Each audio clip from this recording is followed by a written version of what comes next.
오늘은 부활주일로 지키는 날입니다. 부활주일은 예수님의 죽으심과 부활이라고 하는 그런 핵심적인 우리 기독교의 가장 큰 중심이라고 할 수 있을 것입니다.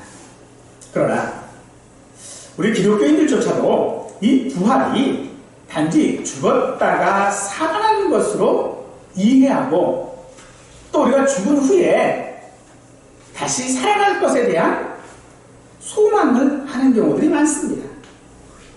심지어 어떤 기독교인들은 부활이라고 하는 것을 육체적인 어떤 부활이 아니라 그저 정신적인 어떤 것들로 이해하는 경우도 있습니다. 일반적으로 사람들이 말하는 부활과 다르지 않습니다.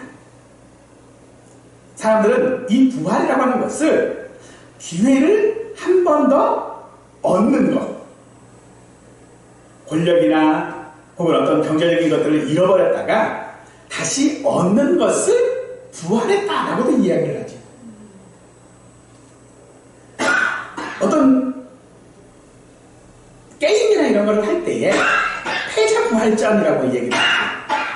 마치 우리가 이 부활을 그런 것처럼 생각하는 기독교인이 사실 너무 많습니다. 하지만 이런 일들은요, 세상에도 얼마든지 있을 수 있는 일입니다. 성경에서 나사로가 살아난 것처럼 이 땅에도요, 살아나는 사람들이 있어요. 하지만 그런 것들은 성경이 말하는 부활이 아닙니다. 오늘 말씀을 통해서 성경에서 말하는 부활이 무엇인지 깨달아 참된 부활을 소망할 수 있기를 간절히 축원합니다. 오늘 본문은 우리 성경에는 생략되어져 있지만 그러나 라는 단어로 시작을 합니다. 본문의 앞절인 1절에서 3절과 대조를 이루고 있음을 말하는 것이죠. 1절에서 3절은 우리가 본질상 진노의 자녀였다라고 말합니다. 그런 우리가 하나님의 자녀가 된 것은 긍휼하신 하나님의 큰 사랑으로 예수님과 함께 하나님께서 살리셨기 때문이다 라고 하죠. 그래서 우리의 구원은 우리의 공로가 아닌 하나님의 은혜일 수밖에 없다라고 말합니다. 하나님은 진노의 대상이던 우리에게 진노 대신 은혜와 사랑을 베풀어 주셨습니다. 긍휼이 풍성하신 하나님의 사랑과 은혜는 심판받아 멸망할 수밖에 없었던 우리의 삶을 반전시키셨습니다. 이 반전은 우리가 한 것이 아니라 하나님께서 주도하시는 것입니다. 이 반전은 하나님의 풍성하신 긍휼에서 비롯된 것이며 우리를 향한 큰 사랑에서 나온 것입니다. 하나님의 긍휼은 허물과 죄로 죽은 우리를 그리스도와 함께 살리시는 것으로 나타났습니다. 하나님은 우리를 그리스도와 함께 살리셨을 뿐만 아니라 더 나아가 그 안에서 하늘에 앉게 하셨다라고 말합니다. 따라서 예수님을 믿는 우리도 지금 그리스도 안에서 부활한 새 생명으로 살고 있는 자들이며 그리스도와 함께 하늘에 앉아있는 자들임을 말하고 있습니다. 본문은 이 사실에 대하여 미래에 있을 어떤 일이라고 말하고 있지 않고요, 과거에 일어난 일로 말하고 있습니다. 하나님께서 우리를 그리스도와 함께 살리신 이유가 무엇일까요? 그것은 우리를 통해 하나님이 얼마나 자비하신 분인지를 세상에 보여주기 위함입니다. 즉 성도들의 거룩하고 흠없는 그런 경건한 믿음의 삶을 통해 하나님의 은혜를 드러내는 그런 가시적인 증인으로서의 역할들을 감당케 하시기 위함이었다는 것입니다. 예수님의 부활은 우리가 두려움에 처해 있을 때에 그 무엇에도 비할 수 없는 소망을 우리에게 가져다 줄 것입니다. 우리가 처한 두려움이라고 하는 것은 사실 죽음입니다. 죽음에 대한 두려움은 내 힘으로는 낯설지 못할 뿐만 아니라 벗어날 수도 없기 때문에 우리는 두려워합니다. 그런데 예수님의 부활은 바로 그 두려움을 물리쳐 줍니다.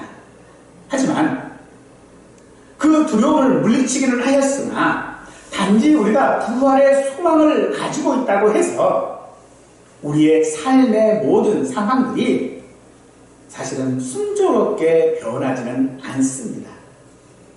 삶이 순조롭게 변하지 않는다라고 하는 것들 때문에 우리는 오히려 과거의 삶을 그리워하고 과거로 돌아가고 싶은 생각들을 하게 되어지지요.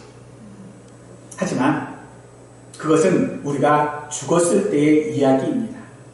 우리는 이미 살아있는 자들입니다.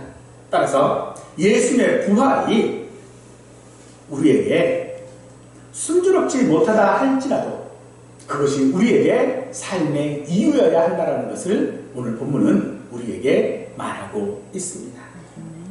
우리의 과거는요, 허물과 죄로 죽은 자였습니다. 자기 중심적인 생각과 삶으로 하나님을 대적했고 타락한 세상의 물질적이고 세속적인 가치에 순응하며 살았던 것이 우리 과거입니다. 그 삶은요, 사실 굉장히 끔찍한 삶입니다. 하나님의 진노를 피할 수 없는 삶이었습니다. 따라서 우리의 삶은 어리석고 허망할 수밖에 없습니다. 우리가 두려워하는 이 죽은 것은 멋진 죽음은 없습니다. 이 상태, 이 비참한 상태는 어느 한 사람도 예외가 없는 우리 모두의 상태인 줄 압니다. 허물과 죄로 죽은 우리의 상태는 2절과 3절이 설명을 하고 있습니다. 그때의 너희는 그 가운데서 행하여 이 세상 풍조를 따르고 공중의 권세 잡은 자를 따랐으니 곧 지금 불순종의 아들들 가운데 역사하는 영이라. 전에는 우리도 다 그 가운데서 우리 육체의 욕심을 따라 지내며 육체와 마음에 원하는 것을 하여 다른 이들과 같이 본질상 진노의 자녀라고 말합니다.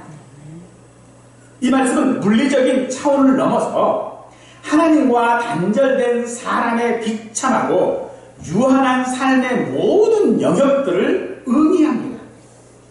그 어떤 빛도 없는 흑암의 상태이고 하나님에 대한 무지의 상태인 것입니다. 이것은 곧 하나님 없는 인생의 삶을 말합니다. 하나님 없는 인생의 삶은 곧 죽은 삶이다라고 하는 것입니다.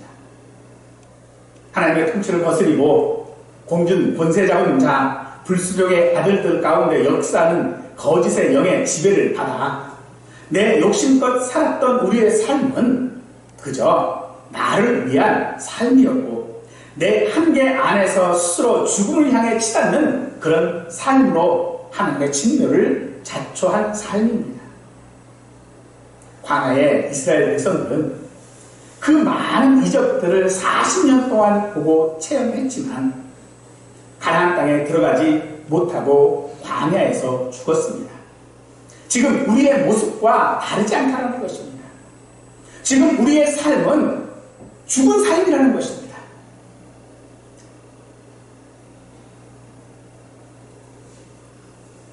그런 우리를 변화시키는 것은 우리의 행위도 아니고 우리의 공로도 아닙니다. 오직 하나님의 긍휼과 큰 사랑 때문에 우리는 변화된 삶을 살 수 있는 것입니다. 죽었다고 하는 것은 아무것도 할 수 없다는 것을 말하죠. 감각도 없고요, 감정도 없고요, 보지도 못하고 듣지도 못합니다. 무엇보다 죽은 자는요, 하나님의 긍휼하신 그 큰 사랑을 보지 못하고 그 진리의 음성도 듣지 못합니다. 그러나 긍휼하신 하나님의 큰 사랑은 우리가 우리가 허물과 죄로 죽었다는 것을 우리 스스로 자백하게 합니다. 이 사실을 우리가 깨달으면 깨닫고 알면 알수록 우리는 하나님의 은혜가 얼마나 감사한 것인지를 깨닫게 되어질 것입니다. 허물과 죄로 죽었다가 살리셨다라고 하는 것이 단지 우리가 어떤 잘못된 행동들을 거부하고 용서를 구하는 것은 아닙니다. 또 바르게 살려고 애쓰는 것도 우리가 죽었다가 살아난 것을 말하는 것이 아닙니다. 왜냐하면 우리는 죽었기 때문입니다. 죽었기 때문에 우리는 그 어떤 것도 할 수 없습니다. 물론 잘못된 것들을 거부하고 용서를 구하고 또 바르게 살려고 애쓰고 하는 것들이 잘못됐다는 것은 아닙니다. 우리는 당연히 그렇게 해야 합니다. 그러나 그렇게 할 수 있는 것은 우리가 죽은 자가 아니라 살아있다는 것입니다. 하나님께서 예수 그리스도를 살리심과 함께 우리를 살리셨기 때문에 우리는 잘못된 행동들을 거부하고 용서를 구하고 바르게 살려고 애쓰는 것입니다. 허물로 죽었다라고 하는 것, 그것은 예수님께서 십자가에 죽으셨을 때에 오늘 우리도 죽었다라고 하는 사실을 말하고 있는 것입니다. 오늘 본문 4절, 그러나 긍휼히 풍성하신 하나님이로 시작을 하지. 비참한 상태에 허물로 죽은 우리에게 필요한 것이 하나님의 긍휼과 사랑이라고 말하는 것입니다. 우리가 죽지 않고 죽었다가 살아난 것은 하나님의 긍휼과 사랑이라고 말하는 것입니다. 하나님의 긍휼과 큰 사랑은 죽은 우리를 살리셨습니다.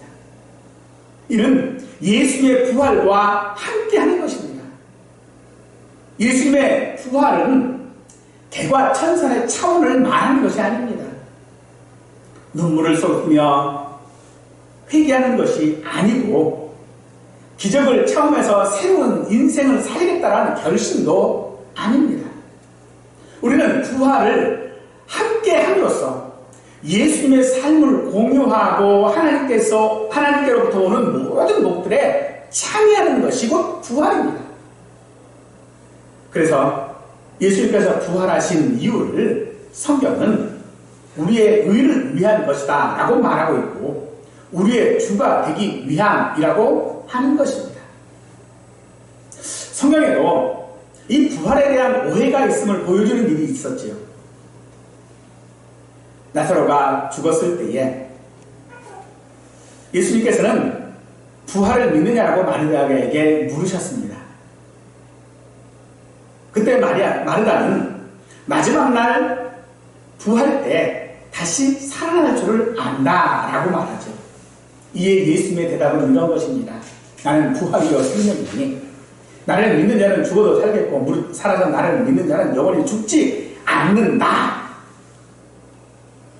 부활을 믿는다라는 것은요, 죽지 않았다라는 것을 아는 것입니다. 죽었다가 살아나는 것이 부활이 아닙니다.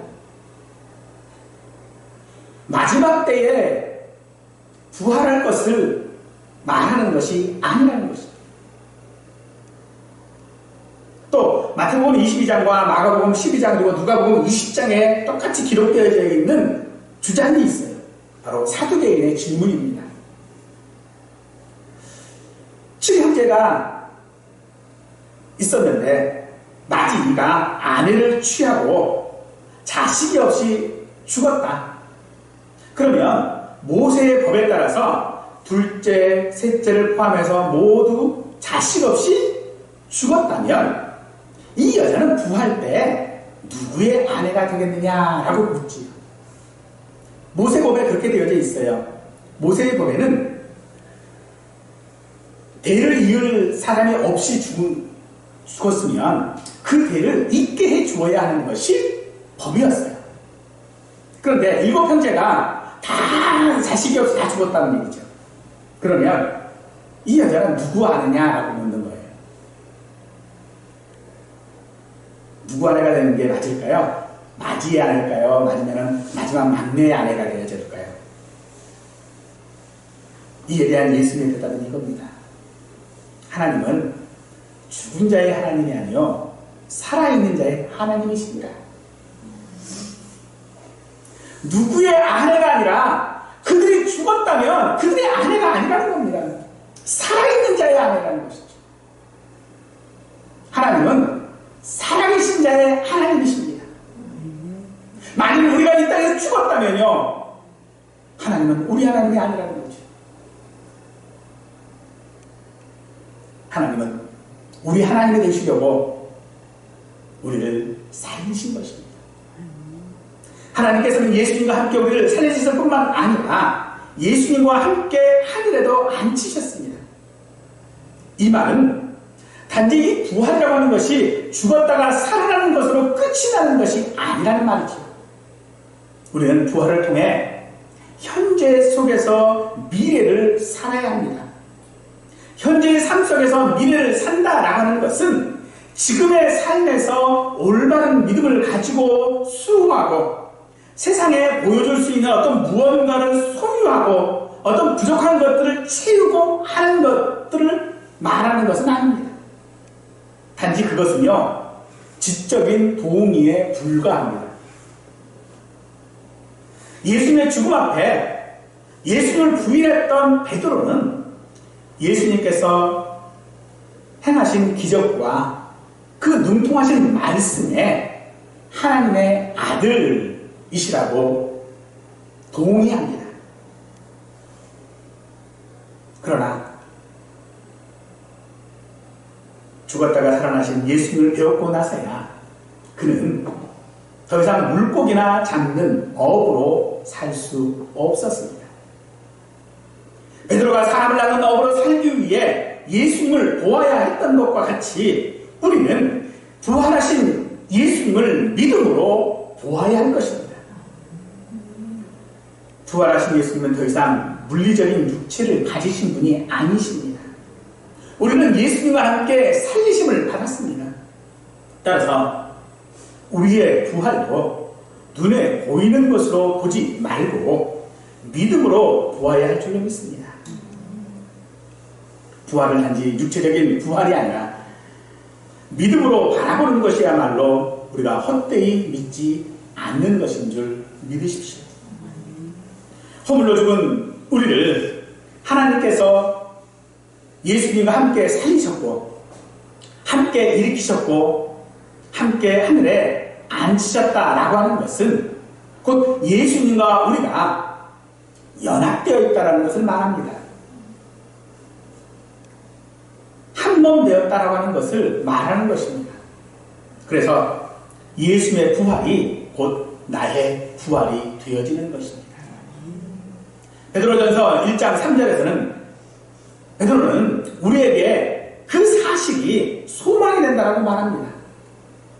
많으신 그 길대로 예수 그리스도를 죽은 자 가운데서 부활하게 하심으로 말미암아 우리를 거듭나게 하사 산 소망이 있게 하셨다라고 하죠. 하나님의 긍휼은요, 예수님과 우리를 연합하게 함으로써 하나님의 자녀가 되고 하나님의 백성이 되게 하는 근본적인 요인입니다. 은혜가 하나님의 주신 모든 것이라면 긍휼은 은혜를 주시고자 하는 동기이죠.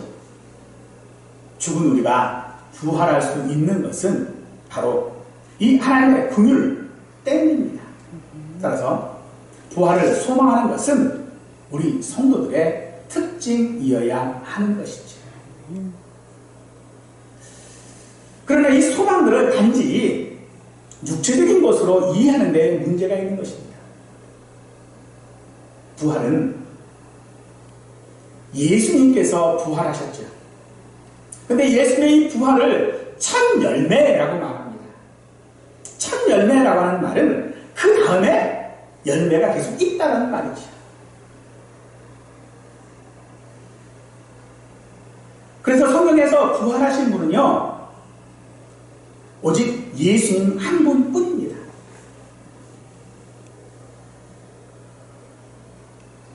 우리의 육체는 죽음 후에 다 썩어져 없어지고 심지어 요즘엔 불타 다 재가 되고 말입니다.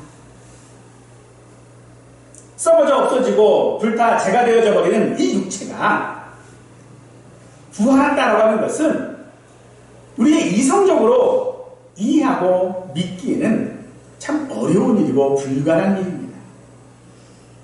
하지만 이것이 가능한 이유가 무엇입니까? 우리가 이것을 믿는 이유는 하나님께서 모든 것의 창조주가 되시기 때문입니다.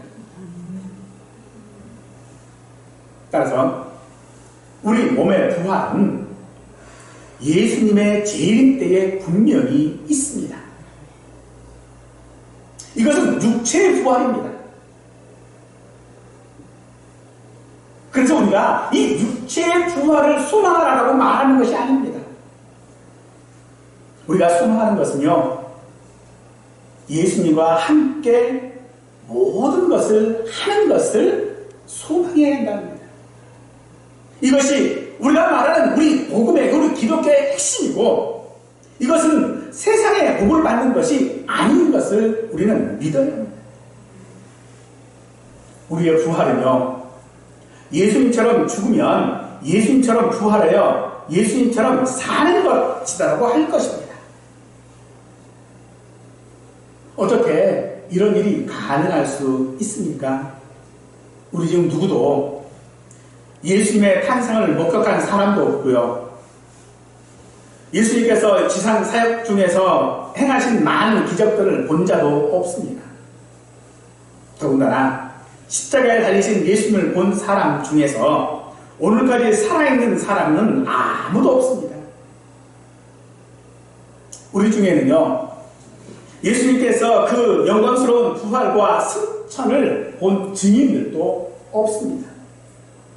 하지만 하나님께서는 우리를 택하사 믿는 자 되게 하셨습니다. 우리 눈으로 보지 않았지만, 우리가 직접 체험하지 않았지만 하나님은 우리를 믿는 자 되게 하셨습니다. 바울 자신이 부활의 증인이었던 것과 같이 우리도 우리 자신이 예수님과 함께 십자가에서 죽었고 예수님과 함께 살아났음을 믿을 때에 부활이 우리의 소망이 되어지는 줄 믿으시기 바랍니다. 하나님은 우리가 부활을 통해 그 풍성하신 은혜를 여러 세대에 나타내시기를 원하십니다. 아무런 자격이 없는 우리에게 베푸신 자비와 그 큰 사랑을 삶으로 보임으로써 하나님의 사랑을 대대로 깨달아 하나님을 찬양하기를 원하시는 것입니다. 이것이 허물과 죄로 죽은 우리를 예수님과 함께 살리시고 하늘에 앉게 하심으로 살리신 이유이고, 이 땅에서 아무것도 달라지는 것이 없는 상황에서 부활을 소망하며 살아야 하는 우리의 이유라는 것입니다. 부활하신 예수님을 믿어도 우리는 항상 우리의 가능성에 절망을 합니다. 즉, 내가 부활할 것을 믿는데, 내가 하나님을 믿는데, 나를 구원하신 예수님을 믿는데 내 삶은, 내 상황은 달라지는 것이 없어요. 내가 노력하고 힘쓰고 애써도 오히려 그것들이 절망을 안기는 경우들이 우리에게 더 많습니다. 아브라함의 절망도 마찬가지였을 것입니다. 하나님께서는 아브라함의 자손이 바람 모래같이 많을 것이라고 약속해 주셨습니다. 그러나 아브라함에게는요, 단 한 명의 자녀도 없습니다. 하갈을 통해 이스마엘을 얻기는 했으나 그는 하나님이 약속하신 자녀가 아니었습니다. 하나님은 분명 약속해 주셨는데, 그래서 그 약속을 믿고 살았는데 아무도 없어요. 그래서 종을 데려다 놓고 이 종이 내 뒤를 잇겠습니다 라고 했더니 하나님께서 아니시래요. 이스마엘을 데려놓고 이스마엘이 내 뒤를 잇겠습니다 했더니 하나님이 그도 아니라고 하십니다. 그리고 이삭을 주셨지요. 그래서 이 이삭은 아브라함에게는요 소망입니다. 아브라함이 살아갈 소망인 거예요. 그런데 그 이삭을 번제로 바치라고 하십니다. 우리가 잘 아시는 것처럼 아브라함은 한치의 망설임도 없이 이삭을 번제로 바치려 합니다. 창세기에서는 왜 그가 그럴 수 있었는지를 말할 때에 그는 한마디만 하죠. 하나님을 믿었기 때문이라고. 사랑하는 성도 여러분, 오늘 우리의 부활에 대한 소망은요, 먼 미래에 내가 죽고 난 다음에 몇백 년이 지난 후에 혹은 지금 내가 몇 년 뒤에 다시 살아난다. 이걸 말하는 것이 아닙니다. 우리의 부활을 믿는 것은요, 하나님을 믿는 것입니다. 하나님께서 내게 약속하시고 예수님과 함께 나를 살리셨다라고 하는 것을 믿는 것이 우리의 부활 신앙이어야 하는 것입니다.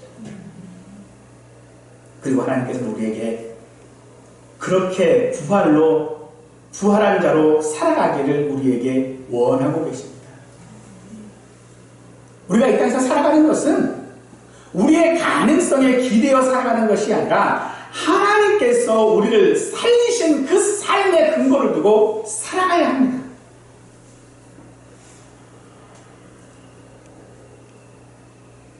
우리가 이 땅에서 왜 사냐고요? 어차피 조금 더 있으면 죽을 건데 왜 우리가 살아야 하냐고요? 하나님께서 살리셨기 때문에 우리는 사는 겁니다. 우리는 이전에, 아주 이전 과거에 이미 죽은 자들이었어요. 죽은 우리가 하나님께서 살려 놓으셨기 때문에 지금 사는 이유여야 하는 것입니다. 오늘 본문 1절입니다. 에베소서 2장 1절 말씀. 그는 허물과 죄로 죽었던 너희를 살리셨도다. 이것이 우리의 부활인 줄 믿으시기 바랍니다. 부활은 육체가 죽었다가 살아나는 것이 아닙니다. 그런 부활은 다른 종교에서도 말하는 윤회나 전생 같은 것에서 혹은 현대 의학에서도 찾아볼 수 있습니다. 또 성경에는 죽었다 살아난 나사로도 있지요.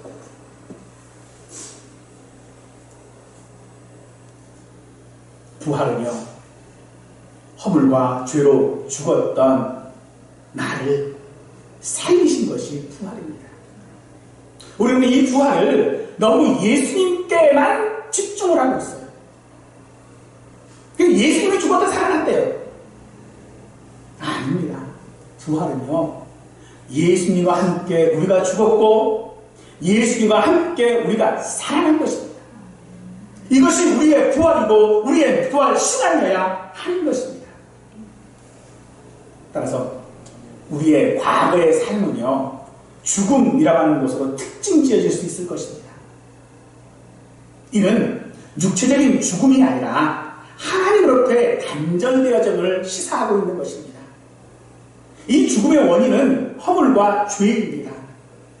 죽은 우리가 살아난 이유는 예수님께서 살아나셨기 때문입니다.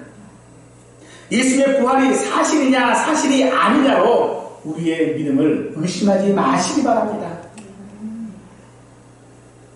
예수님께서 우리가 다시 오실 것이냐 아닐 것이냐, 이게 우리의 관심사가 아닙니다. 우리가 정말로 믿어야 할 것은요, 예수님께서 나를 살리셨다는 것입니다.